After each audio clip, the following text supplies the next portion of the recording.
I don't understand why no one is paying attention to this. The #1 app in the App Store for the last month, Gas App, literally only employs 4 people.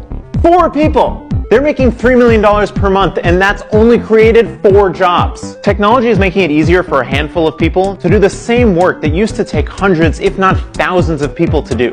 2 years ago, we made a video about GPT-3, a new AI that can do pretty much anything. Now companies have started building businesses using GPT-3 to replace real jobs. Replit has built an app called Ghostwriter that literally writes code for you. Not to mention all the photo generation tools that are putting interior designers, portrait photographers, and soon even video editors out of work.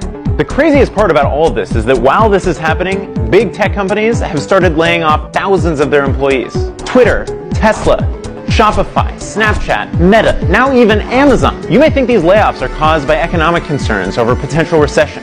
But don't be surprised if these jobs never come back. We're all